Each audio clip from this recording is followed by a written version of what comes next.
So I want to explain why in this market I do plan to take some profits and sell some things off. I know it's crazy, right? This whole, selling topic is forbidden in the whole Pokemon investing space.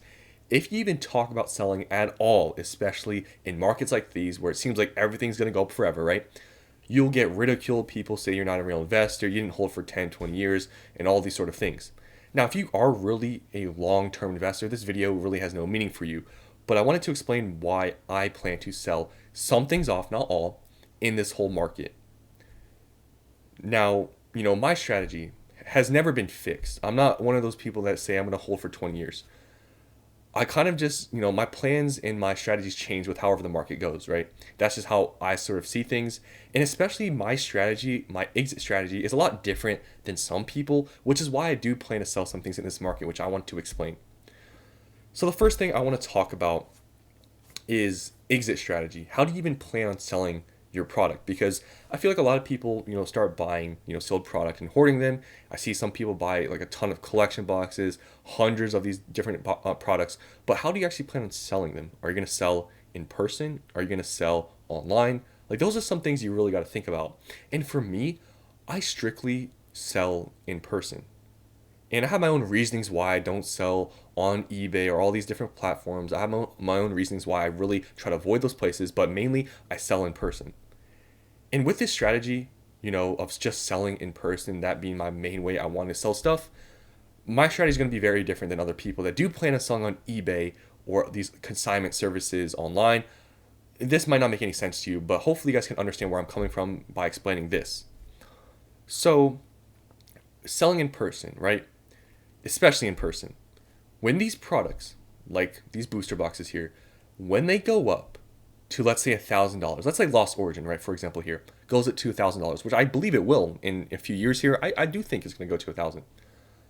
But selling in person at, these high-priced items, liquidity becomes, I would say, pretty big issue.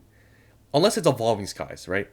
When these boxes get to the thousands range, selling in person to, depending obviously if you go to maybe some card show or whatever, maybe they're going to be more liquid.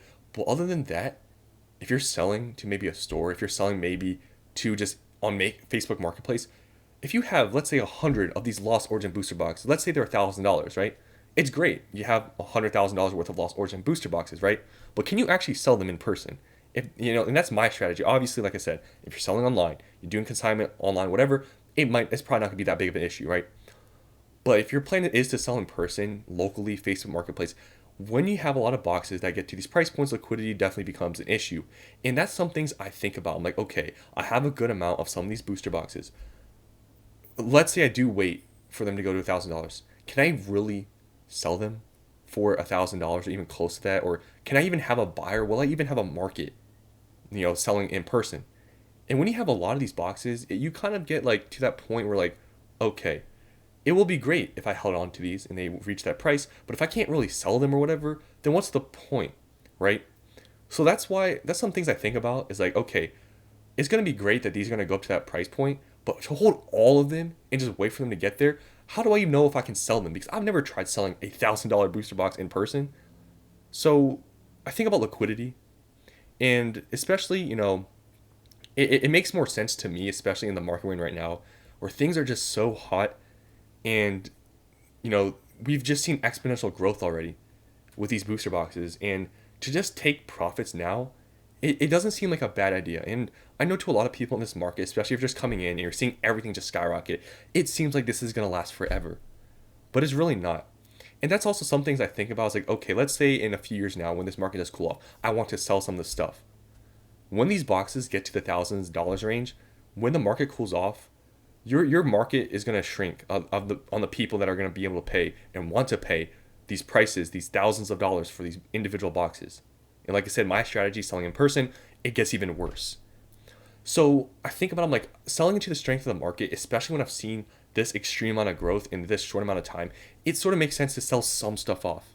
And I want to emphasize that really. I don't plan on selling everything. I plan on just selling some off.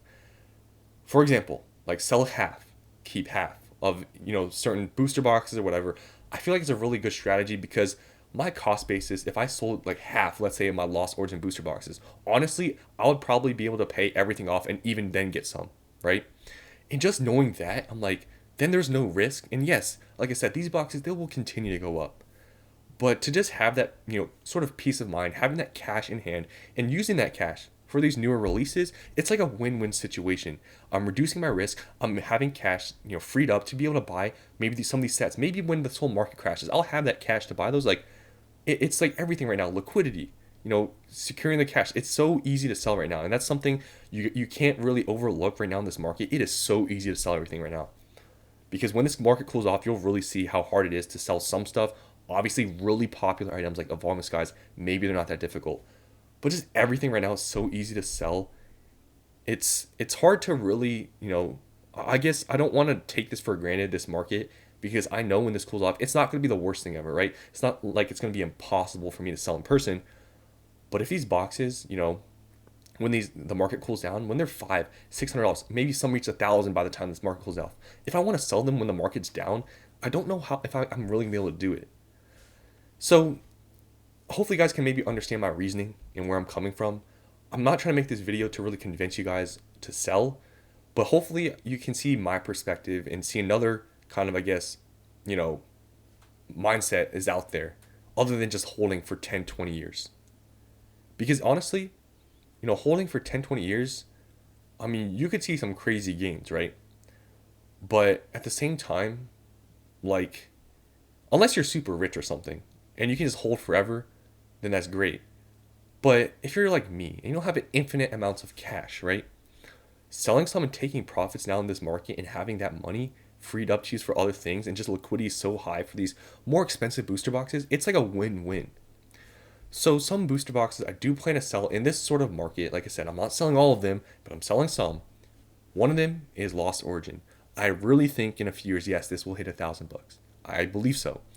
But I've given you my reasons why I really plan to sell some off, and I'm planning to keep some. I don't know exactly how many I plan to sell, how many I plan to keep. I don't really know as of right now, but I do plan to sell some off at some point here. So Lost Origin definitely is one. And just look at the growth, guys. Like, can you really see this and, complain about this sort of growth? Like, seriously. Like, anybody even planning on selling now, for whatever your reason may be. If you want to free up cash, if you want to take profits and use that money for something else, whatever it may be. If you have a reason or whatever, I mean, you can't complain with these gains we're seeing here in the past year for any of these boxes. Fusion Strike even. Some of these boxes I don't have as many of, like Fusion Strike. I don't plan to really sell many of them at all. But Fusion Strike, like the growth we've seen here, it's absolutely crazy. And the whole graph is messed up. But look at a year ago and where it's at now. Like, anybody taking profits, I don't blame you. And I know in this whole space it's so criticized and ridiculed for doing so, and everyone's just long term. But I'm telling you, liquidity right now is so good for these boxes. If you're like me and you do plan to sell in person or whatever, I've never tried selling $1,000 booster box. That's all I'm going to say. So I don't want to hold thousands of dollars of booster boxes that are in the $1,000 range, and let's say I get to the point where I do want to sell and I can't really. I don't want to get to that point. So like I said, my strategy: sell some, keep some. Chilling Reign, another box, same thing, seeing crazy growth in the past few months. Just all of these. Some of these, I do plan to hold on for a little bit longer because they haven't reached that $400, $500 range, like Brilliant Stars. I don't really plan on selling things like these because they haven't gone up that much yet. I do see these going to 400, 500 here, so I don't plan to sell these anytime soon unless they reach that range. Same thing with Silver Tempest. They're like, it's 250. No point of really selling right now, because I do believe they're going to continue to go up to that $300-$400 range. And that's sort of, I think, where my point is, where I want to sell some off, is when they reach that sort of like $400 or $500 range, sell some off, take some profits. Obviously, I can sell a little bit, and maybe when it reach $600, maybe then I can sell more. My strategy is not fixed. My strategy is sort of adaptive, and I just kind of go with the market and how things go, and my strategies change. And you guys have seen that in the past, with Surging Sparks. With my strategy with Surging Sparks, it changed when I saw the market. Same thing with Prismatic. And people say I'm a flip-flopper. You can say that. But that's how I am. I change with the market. When news comes up, when different things happen, that's how my strategy. I'm not like a fixed mindset. I don't keep the same mindset all the time. Like, I change with how things go. And hopefully you guys can kind of understand that. But yeah, that's the end of this video. Hope you guys enjoyed. Let me know down in the comments, are you guys planning on taking any sort of profits in this market? I feel like it's pretty smart to, even though, you'll get ridiculed for it, and I might in this video, but hopefully you guys have understood my reasons why I do plan to take some profits in this market at some point and plan to sell some boxes. But at the end of the day, I am going to still keep some for the long term, but I do want to take advantage of the liquidity and strength of this market. So if you guys enjoyed this video, thanks for watching, and I'll see you in the next one.